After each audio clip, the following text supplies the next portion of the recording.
72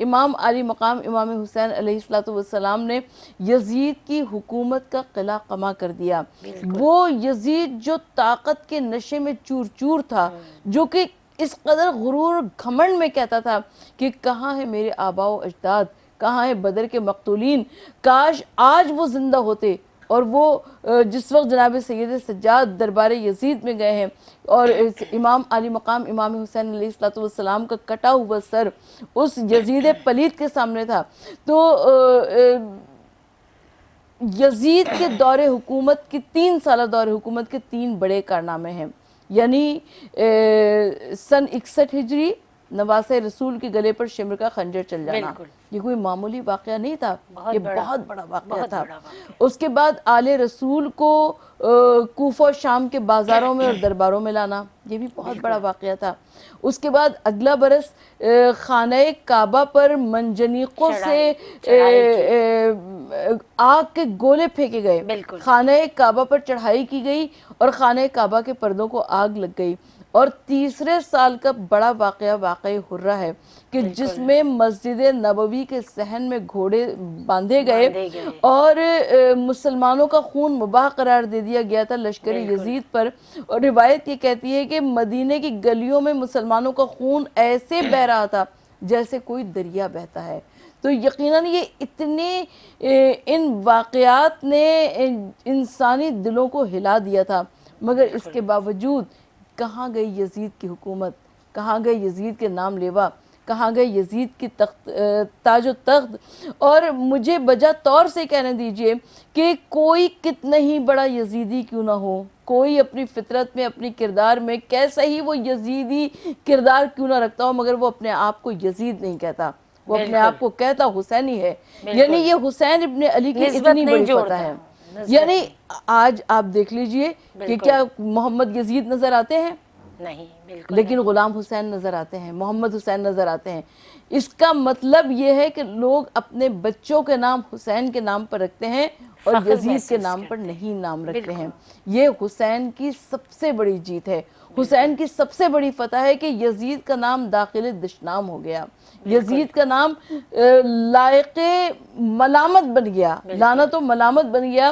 اور جب تک رہتی دنیا رہے گی یزید کا نام لعنت و ملامت میں داخل رہے گا. بالکل ایسا ہی ہے. بالکل یہ سلسلہ آپ دیکھیں کہ وہ بقول شاعر کے جب بھی کبھی ضمیر کا سودا ہو دوستو قائم رہو حسین کے انکار کی طرح. تو امام حسین کا یہ جو ایک انکار ہے، جو بیعت سے انکار اور یزید کے ساتھ جس طرح آپ نے بھی بیان کیا کہ یزید کا نام و نشان مٹ گیا، اتنا حق پہ رہنے والا شخص جب کربلا کے میدان میں آتے ہیں امام حسین، آج کا دن کیونکہ نسبت ہے شہادت کی، تو اس سے پہلے کے کچھ بڑے ہی ایسے احوال ہیں جن کا ہم ذکر جب کرتے ہیں تو بڑی ہی ایک تو تکلیف بھی ہے، مصائب بھی ہیں. جناب سکینہ ہیں، ایک چھوٹی بچی، چھوٹی بیٹی کو چھوڑ کے آنا، سارے رشتوں کو، جس طرح آپ نے کل بھی ذکر کیا کہ سارے رشتے کربلا میں موجود ہیں، اور امام حسین ان سارے رشتوں کے ساتھ ملاقات کر رہے ہیں، ملاقات آخر ہو رہی ہے. وہ ایک منظر جو ہے وہ بہت ہی تکلیف دہ ہے. امام حسین علیہ السلام نے مقتل کربلا میں صدائے استغاثہ بلند کی، اور جب صدائے استغاثہ بلند کی تو حل میں ناصر ینصرنا کی جب آواز بلند کی تو خیمے سے شور گریہ بلند ہوا. امام علیہ السلام نے جناب زینب سے پوچھا کہ کیا وجہ ہے رونے کی. جناب زینب نے فرمایا کہ علی اصغر نے آپ کی صدائے استغاثہ سن کر اپنے آپ کو جھولے سے نیچے گرا لیا ہے. بس امام علی مقام آخری تحفے کو بارگاہ الہی میں پیش کرنے کے لیے لے چلے اور ننھی سی قبر کھود کے اصغر کو گاڑ کے شبیر اٹھ کھڑے ہوئے دامن کو جھاڑ کے، اور اس کے بعد امام علی مقام نے خیمے کے دروازے پر کھڑے ہو کر صدا دی کہ علیکن و منی السلام، اے زینب اور ام کلثوم، بھائی کا آخری سلام. اے سکینہ و کبریٰ، اب کبھی بابا کو اپنے درمیان میں نہ پاؤ گے. اے ام رباب و ام لیلہ، والی و وارث کا آخری سلام. اے اماں کی کنیز فضہ، اماں فضہ، حسین کا آخری سلام. حسین ایک ایک کو سلام کرتے جا رہے ہیں. جناب زینب نے فرمایا کہ بھیا درمیان خیمہ آ جائیے، یہ بھوکی پیاسی یہ بیبیاں، یہ اجڑی ہوئی بیبیاں جن کی مانگ بھی اجڑ چکی ہے، جن کی گود بھی اجڑ چکی ہے، یہ ایک مرتبہ آپ کی زیارت کرنا چاہتی ہیں۔ اور امام علی مقام درمیان خیمہ آ گئے۔ ان اجڑی ہوئی بھوکی پیاسی بیبیوں نے امام حسین علیہ السلام کے گرد ایک حلقہ ماتم بنا لیا۔ کوئی کہتی تھی واہ محمدہ، کوئی کہتی تھی واہ مصیبتہ، کوئی کہتی ہے کہ مولا جد کے مدینے چھوڑ جائیے، اور امام حسین علیہ السلام سر کو جھکائے کھڑے ہیں۔ اور امام کی رخصت کے متعلق شاعر نے صرف اتنا کہا کہ شبیر برآمد ہوئے یوں خیمے کے در سے، جس طرح جنازہ ہے نکلتا بھرے گھر سے۔ اور امام علی مقام جس وقت ذوالجناح پر سوار ہوئے، ذوالجناح نے قدم آگے نہ بڑھایا، حسین رک گئے۔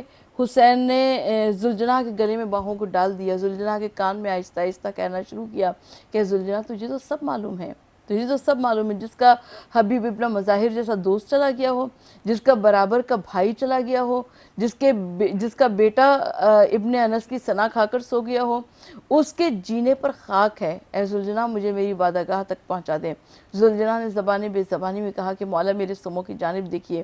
اب جو حسین نے دیکھا تو سکینہ کو گھوڑے کے سموں سے لپٹا ہوا پایا۔ امام علی مقام ذوالجناح سے نیچے اترے، سکینہ کو اٹھا کر سینے سے لگایا، کہا سکینہ وہ طریقہ سیکھو جو یتیموں کا طریقہ ہوتا ہے۔ بچی بہت چھوٹی تھی، اس کو یتیمی کے معنی سمجھ میں نہیں آئے۔ میرا خیال ہے 3 یا 4 سال کا سن تھا، 3 یا 4 برس کا سن تھا۔ سکینہ کو یتیمی کے معنی کہاں سمجھ میں آتے۔ حضرت نے کہا رو کہ یہ صدمہ عظیم ہے، مر جائے جس کا باپ وہ بچہ یتیم ہے۔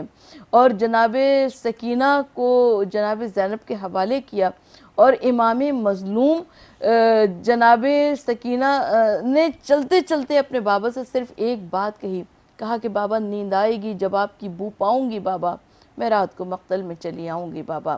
اور جناب امام علی مقام مقتل کی جانب چلے ہیں، اور مقتل میں بڑی داد شجاعت دی، اور امام حسین علیہ السلام داد شجاعت دیتے ہوئے آگے بڑھتے جاتے ہیں اور آواز دیتے ہیں کہ اے میرے 32 برس کے بھائی عباس، آؤ ذرا 3 دن کے بھوکے پیاسے کی جنگ دیکھو، آؤ بیٹا علی اکبر ذرا بابا کی جنگ دیکھو۔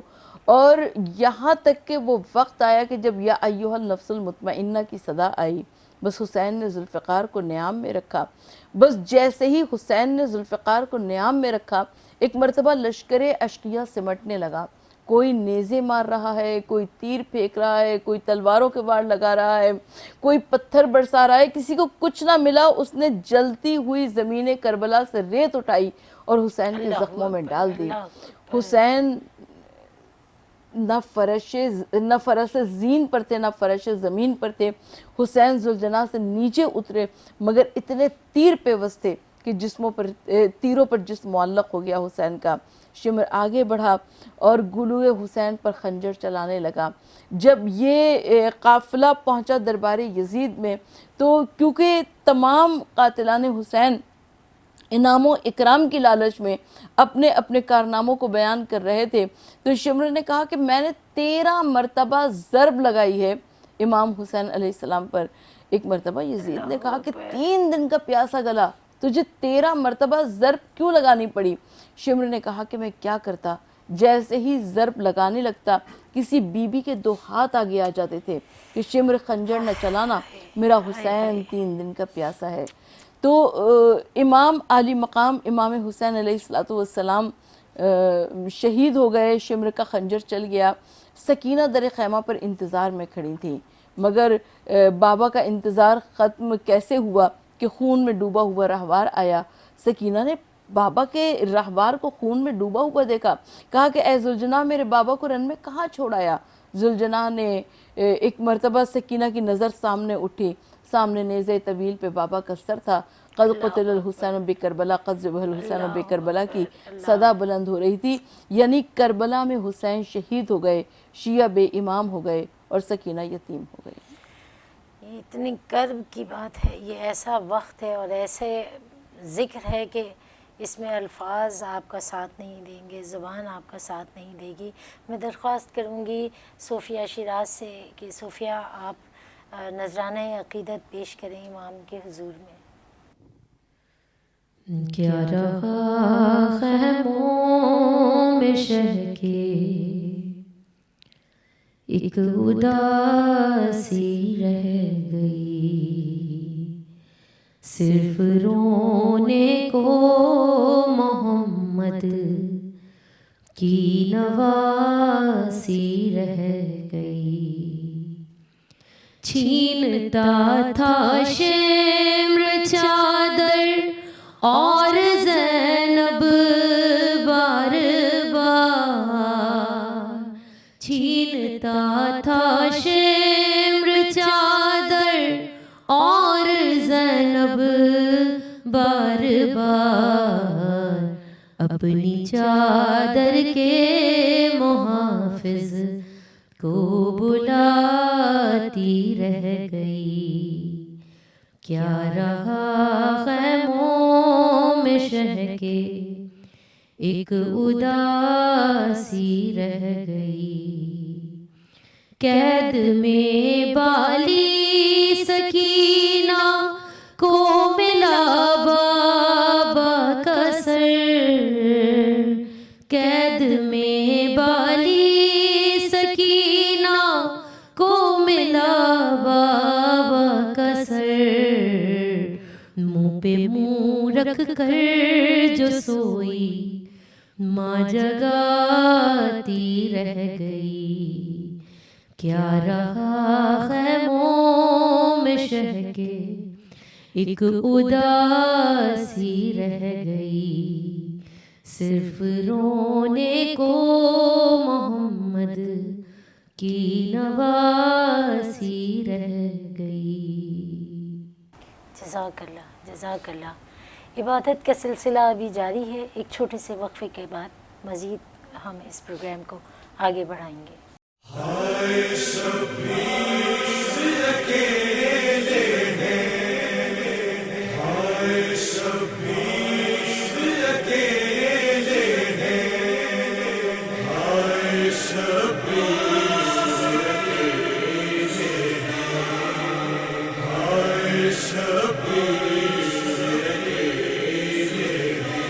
مومنون گئے اشقیا میں وارث انبیاء گھر چکا ہے.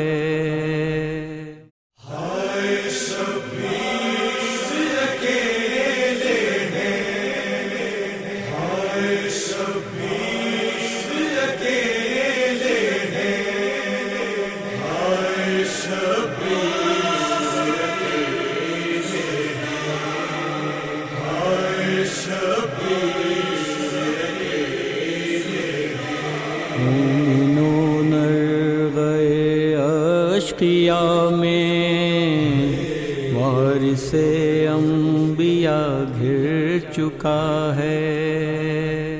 نظر کا نور جسے دل کا چین کہتے ہیں، نبی بھی اپنی عبادت کا زین کہتے ہیں. جو اپنی جان گوا دے حفاظت حق میں، جو اپنی جان گوا دے حفاظت حق میں، اسے تو دل کی لغت میں حسین کہتے ہیں. محرم الحرام کی خصوصی ٹرانسمیشن آپ دیکھ رہے ہیں. ہمارے ساتھ موجود ہیں ڈاکٹر ثروت عسکری اور صوفیہ شیراز. گفتگو کا سلسلہ جاری ہے. شہادت امام حسین کے اس مرحلے پہ ہم پہنچے ہیں اور آگے اب سلسلہ ہے ڈاکٹر صاحبہ شام غریباں، غریبوں کی، بے کسوں کی، مظلوموں کی اور یتیم و لاوارثوں کی رات ہے. یہ وہ شام ہے جس میں ہم کیا بیان کریں اور کیا گفتگو کریں. دیکھیں، شام غریبہ کی جب ہم بات کرتے ہیں تو امام علی مقام امام حسین علیہ السلام مقتل کربلا میں شہید ہو گئے. اور جب امام حسین علیہ السلام کی شہادت کے بعد ایک جانب امام علی مقام کو شہید کیا گیا، ان کی لاشوں کو پامال کیا گیا، اور دوسری جانب خیام حسینی میں آگ لگائی گئی. اور خیام حسینی میں جب آگ لگائی گئی تو بیبیوں کے سروں سے چادریں چھینی گئیں، اور وہ چادریں ہاتھوں سے نہیں چھینی گئیں بلکہ نیزوں کی نوک سے ان چادروں کو اتارا گیا. یعنی جب نیزہ واپس آتا تھا تو اس کی نوک پر بیبیوں کا خون بھی لگا ہوتا تھا اور وہ چادر بھی ہوتی تھی، یعنی بیبیوں کے سر بھی زخمی ہوتے تھے. اور شام غریبہ کی ایک روایت میں آپ کی سماعتوں کی نظر کرنا چاہتی ہوں کہ جب خیمے جل چکے، جب بیبیوں کے سروں سے چادریں چھن چکی، تو جناب زینب سلام اللہ علیہ نے جلے ہوئے خیموں کی قناتوں کے نیچے بچوں کو بٹھایا اور ان کو شمار کرنا شروع کیا، اور جناب ام کلثوم سے فرمایا کہ مجھے بھائی کی بیٹی سکینہ نظر نہیں آتی، اے بہن ام کلثوم تم فرات کی جانب جاؤ، میں نشیب کی جانب جاتی ہوں۔ اور علی کی بیٹیاں بکھرے ہوئے لاشوں کے درمیان میں، جلے ہوئے خیموں کے درمیان میں، خون کی بو کے درمیان میں سے کشاں کشاں گزرتی ہوئی جب جناب زینب کبریٰ نشیب میں پہنچی تو دیکھا کہ ایک ایسا لاش ہے جس کا سر بھی نہیں تھا اور جس پر اتنے تیر پیوست تھے کہ اس لاش کا جسم بھی سلامت نہیں تھا، مگر اس کے پیروں پر سر رکھے ہوئے جناب سکینہ سو رہی ہیں۔ اور جناب سکینہ کو جناب زینب نے آواز دی، کہا کہ بیٹا گھر چھوڑ کر جنگل میں کون سوتا ہے؟ ایک مرتبہ گلوئے بریدہ سے آواز آئی کہ بہن زینب آہستہ بولو، میری سکینہ کو روتے روتے ابھی نیند آئی ہے۔ بہرحال جناب زینب کبریٰ نے جناب سکینہ کو جب لے کر واپس تشریف لائیں تو کہا کہ بیٹا کسی بھی لاش کی پہچان یا اس کے لباس سے ہوتی ہے یا اس کے سر سے ہوا کرتی ہے؟ تمہارے بابا کا نہ جسم پر لباس سلامت تھا نہ تن پہ سر سلامت تھا، تم نے کیسے پہچانا یہ بابا کا لاشا ہے؟ کہا کہ پھپھی اماں جب میرے کرتے کے دامن میں آگ لگی، میری پشت پر تازیانہ لگا، میرے رخسار پر تماچا لگا تو میں بن میں بھاگ رہی تھی، اور جب میں بھاگ رہی تھی تو اس لاشے بے سر سے آواز آئی کہ سکینہ میری جانب آ جاؤ، اور میں جناب زینب سے فرماتی ہیں جناب سکینہ کہ میں اس لاشے کے قریب گئی اور اتنے تیر پیوست تھے، جناب سکینہ فرماتی ہے کہ مجھے کہیں پر جگہ نہ ملی اور یہاں تک کہ مجھے پیروں پر جگہ ملی اور میں پیروں پر سر رکھ کے سو گئی۔ تو شام غریبہ ایک بڑی قیامت کی شب ہے، قیامت کی رات ہے، اور 11ویں محرم کی صبح جب یہ لٹا ہوا قافلہ کوفہ و شام کے بازاروں کی جانب لے جایا جانے لگا تو لشکر یزید نے سروں کو اپنے پاس رکھ لیا تھا اور دھڑوں کو مقتل کربلا میں پھینک دیا تھا۔ مقتل میں تھے۔ اب جب بیبیوں کے ناکوں کو اس مقتل سے گزارا گیا تو ہر بیوی نے سر کھلا ہوا تھا، یعنی سر پہ چادر نہیں تھی، ہاتھ پشت سے بندھے ہوئے تھے، مگر بیویوں نے اپنے آپ کو ناقے سے گرایا اور اپنے اپنے وارث کے لاشے پر پہنچی ہیں اور اس طرح سے گریہ و زاری کی، اور جناب ام رباب کو پرسہ دینا بہت ضروری ہے، اس لیے کہ بیوی ام رباب حضرت علی اصغر کے لاشے پر پہنچی۔ میں کہتی ہوں کہ کوئی بھی ماں اپنے بچے کو کہاں پر پیار کرتی ہے، یا ہونٹوں پر پیار کر لیتی ہے، یا رخساروں پر پیار کر لیتی ہے، یا چاند سی پیشانی کو بوسہ دے دیا کرتی ہے۔ میں کہوں کہ اے بی بی ام رباب، آپ کے بچے کا تو سر ہی نہیں تھا، آپ نے کیسے علی اصغر کو بوسہ دیا ہوگا؟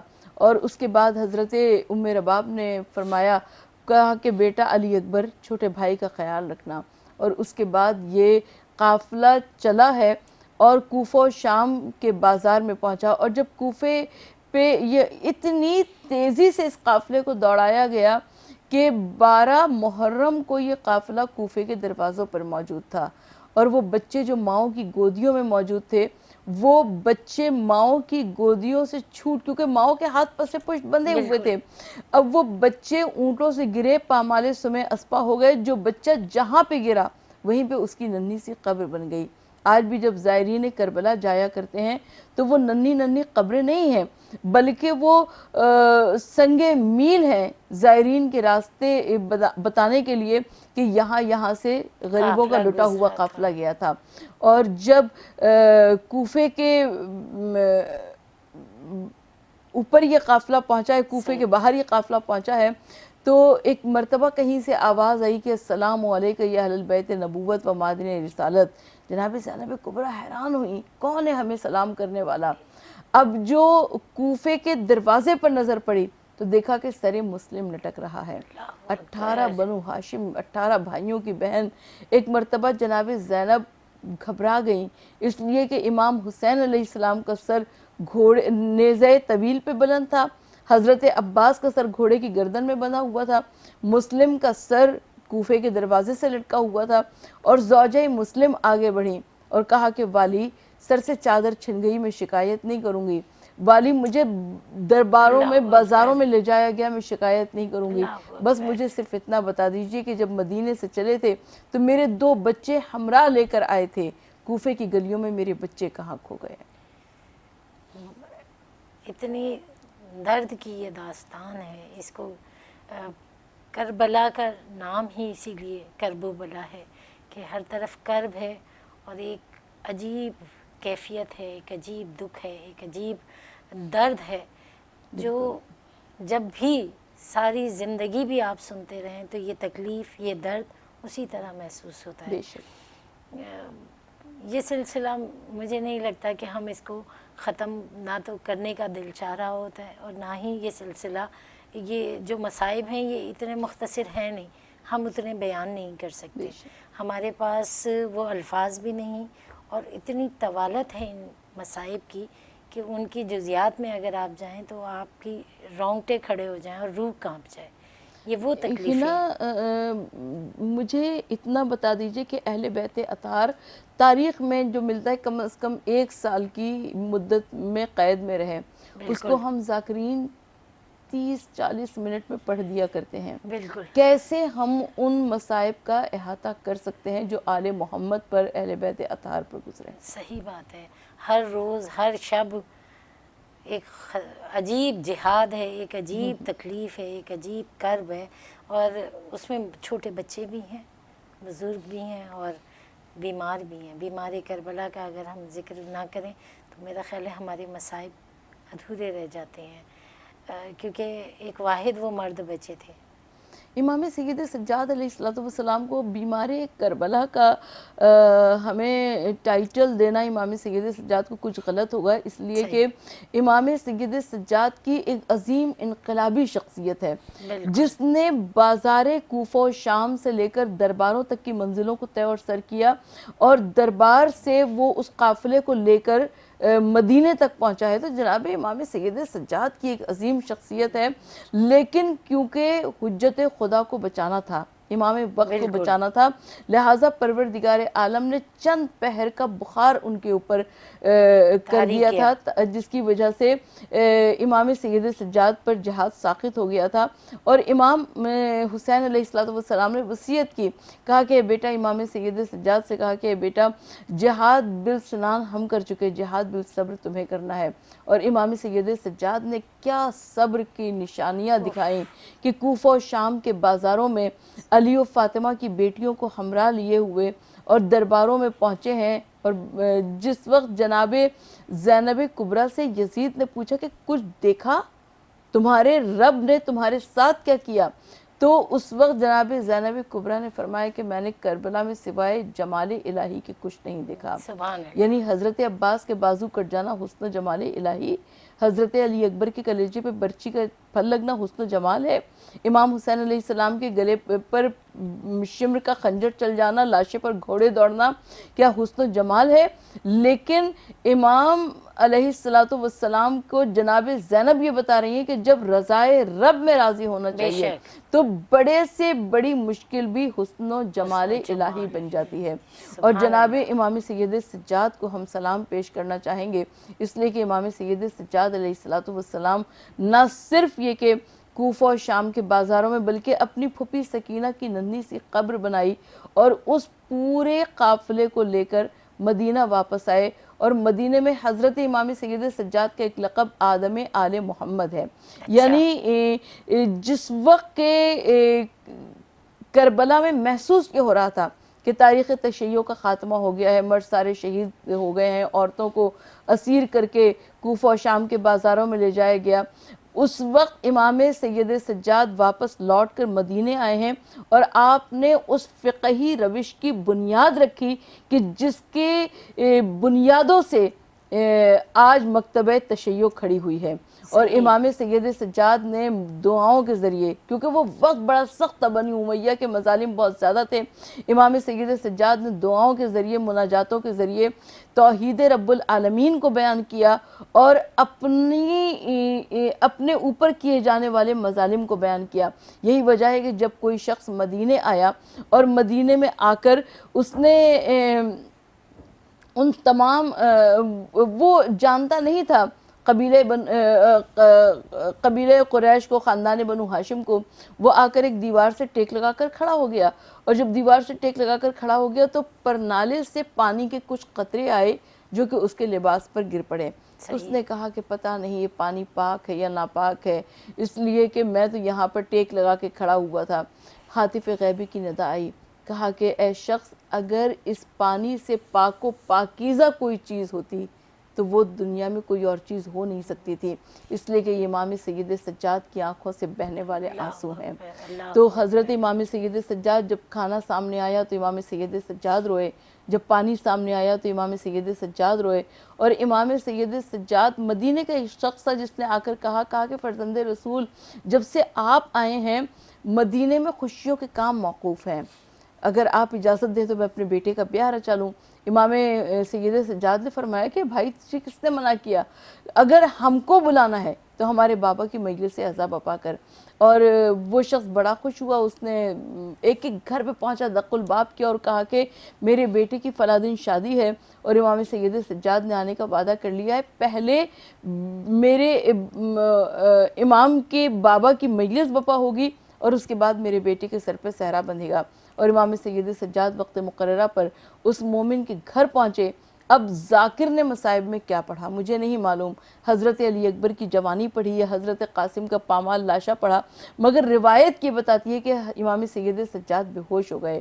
جب غشت افاقہ ہوا تو امام سید سجاد نے فرمایا کہ مدینے کے جوانوں، خدا تمہیں تمہاری خوشیاں مبارک کرے، لیکن جب شادی کا جوڑا پہننا تو میرے علی اکبر کو بھول نہ جانا. اللہ اکبر، اللہ اکبر. کربلا کا ہر کردار، ہر فرد اپنی جگہ ایک مکمل ہمیں ضابطۂ حیات دیتا ہے، ایک پیغام دیتا ہے. اور آج کی شب تو ایک ایسے قیامت ہے جو ہر سال آنے والی وہ قیامت ہے جس کو ہم جب بھی محسوس کرتے ہیں تو اس کی انتہا سمجھ نہیں آتی کہ کہاں تک اس کا درجہ جاتا ہے. میں چاہوں گی صوفیہ بھی ہمارے ساتھ موجود ہیں ڈاکٹر صاحبہ، کہ صوفیہ شیراز نذرانہ عقیدت پیش کریں شام غریباں کے حوالے سے اس نسبت سے. ہائے قیامت کا ہے سما، چھانے لگی شام غریباں، ہائے قیامت کا ہے سما. ڈھل گیا دن ختم لڑائی ہوئی، موت کی خاموشی ہے چھائی ہوئی، چاک گریبان خدائی ہوئی، خاک بسر فاطمہ جائی ہوئی، لرزی زمیں کانپ اٹھا آسمان، ہائے قیامت کا ہے سما، چھانے لگی شام غریباں، ہائے قیامت کا ہے سما. خون میں تر شیر جری کا علم، ہو گیا شبیر کا سر بھی قلم، خوشیاں منانے لگی فوج ستم،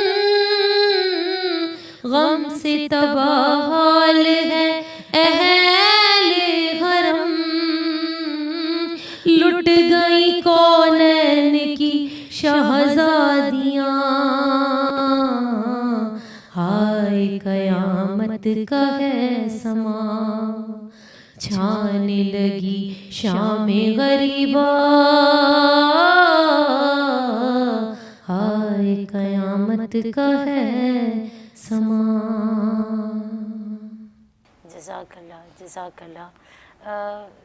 کیونکہ ہم بات کر رہے تھے شام غریباں کی، ڈاکٹر صاحبہ چلتے چلتے میں چاہوں گی کہ شام غریباں کے حوالے سے ایک بات جو ہمیشہ ہمارے دلوں میں رہتی ہے وہ یہ کہ سارے جتنے بھی بچ گئے تھے لوگ جتنے بھی یتیم تھے، خواتین تھیں، 3 دن کے بھوکے پیاسے تھے وہ، اور اس بھوک و پیاس میں خیموں میں آگ بھی لگ گئی تھی.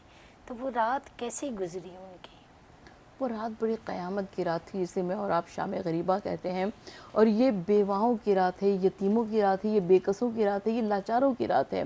اور روایت یہ کہتی ہے کہ جب لشکر یزید ہر کام سے فارغ ہو گئی، یعنی امام حسین علیہ السلام کا لاشا بھی پامال کر دیا اور خیموں میں آگ بھی لگا دی اور سب کچھ کر لیا، تو اس کے بعد زوجہ حر نے کہا کہ بچوں کے لیے کچھ کھانے پانی کا انتظام کیا جائے.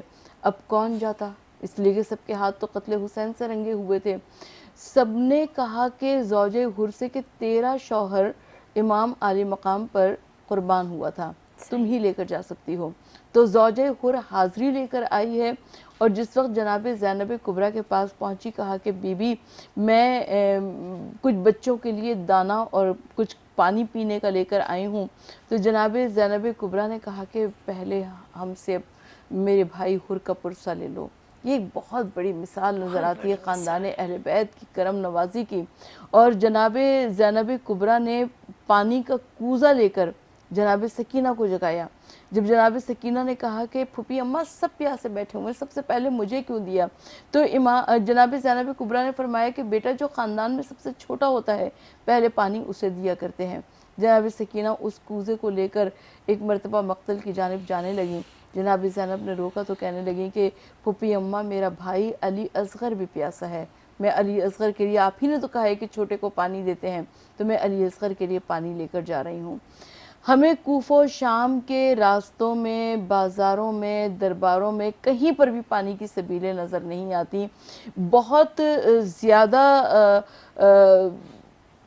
ہمیں زندان کا ایک منظر میں ضرور آپ کی سماعتوں کی نظر کرنا چاہتی ہوں کہ جب زندان میں امام سید سجاد نے ایک مرتبہ دیکھا کہ جناب زینب کبریٰ بیٹھ کر نماز کو ادا کر رہی ہیں، تو جناب سید سجاد نے فرمایا، کہا کہ پھوپھی اماں آپ بیٹھ کے کیوں نماز ادا کر رہی ہیں؟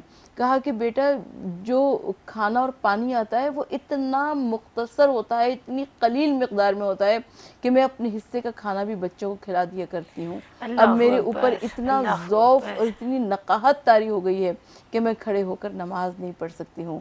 یقیناً ہم سب کے لیے یہ ایسی باتیں ہیں کہ جس سے دل چیر دیتی ہیں یہ باتیں. بالکل بالکل ایسا ہی ہے، کیونکہ ہم بات کر رہے ہیں اس ذکر کی جو لامتناہی ہے، اور اس کے ذکر کے لیے ہم اس کو بند نہیں کر سکتے، قید نہیں کر سکتے، وقت کے قید میں نہیں آ سکتا، اور یقیناً وہ ادھورا ہی رہ جاتا ہے. ہر پروگرام میں ہم نے یہی ایک شکوہ رہا ہمارا کہ ہم وہ ذکر جس طرح چاہ رہے ہیں اس طرح نہیں کر پا رہے. اور آج کا تو خاص طور پہ کیونکہ عاشور کا دن ہے، شام غریبہ شروع ہو چکی ہے، تو میں آپ دونوں مہمانوں کو یہی کہوں گی کہ بی بی آپ کو آج کی اس آمد کا اجر دیں. رسول خدا آپ لوگوں کو روز حشر شفاعت نصیب ہو ان کی، اور آپ لوگ یقیناً ایک بہت ہی بڑا ایک نیکی کا اور بہت ہی مقدس محفل میں شرکت کا سعادت نصیب ہوئی ہے آپ کو بھی، اور آپ کے توسط سے مجھے بھی. اور ہم سب کو ایک توسط یہ بھی ہے کہ ہمارے اس چینل پہ یہ ٹرانسمیشن ہوئی، اور میں چاہوں گی کہ ہمارے جو سب لوگ جو ہماری ٹیم ہے، ناظرین ہماری ٹیم نے بھی بہت محنت کی ہے، اور یقیناً رسول خدا اور جناب سیدہ کے حضور میں ان کے ضرور درجات بلند ہوں گے، اور ان کو ضرور اس کا اجر ملے گا اس دنیا میں بھی اور آخرت میں بھی. اور ساتھ ساتھ اس چینل کے مالکان، اس چینل کی مینجمنٹ، اس چینل کا ہر چھوٹے سے چھوٹا اور بڑے سے بڑا کارکن جو کام کر رہا ہے اس ٹرانسمیشن کے حوالے سے بھی، اور ان سارے سلسلوں کو جو دیگر ٹرانسمیشن دیگر پروگرام چل رہے ہیں ان کو چلا رہے ہیں، ان سب کو پروردگار ضرور ایک بہترین درجہ دے گا آخرت میں، اور دنیا میں ان کے تمام مسائل، تمام پریشانیاں بحق محمد و آل محمد ضرور دور ہوں گی، اور ان کے مسائل بھی حل ہوں گے، اور رزق میں برکت بھی عطا ہوگی۔ جائز حاجات بھی ہم دعا کریں گے ان تمام لوگوں کی ضرور پوری ہوں، بتوسط، بوسیلہ، بصدقہ محمد و آل محمد جناب امام حسین علیہ السلام، اور ہمیں یہ شعور عطا ہو، یہ توفیق عطا ہو کہ ہم حسینی فلسفے کو سمجھ سکیں، اور حسین سب کا کس طرح ہے اس فلسفے کو سمجھ سکیں، آپس میں محبت پیدا کر سکیں، اور یہ جو نفرتیں ہیں، یہ جو کدورتیں ہیں دلوں میں، جو فرق ہے ہمارے، وہ نکل جائے، چاہے وہ اقوام کی حیثیت سے ہو، چاہے ہمارے گھروں میں ہو، چاہے ہمارے ارد گرد بھی ہو۔ کوشش کریں آپس میں محبتیں بانٹیں اور اسوہ حسینی پر عمل کریں۔ حنا نقوی کو پوری ٹیم کے ساتھ اجازت دیجیے، اللہ حافظ۔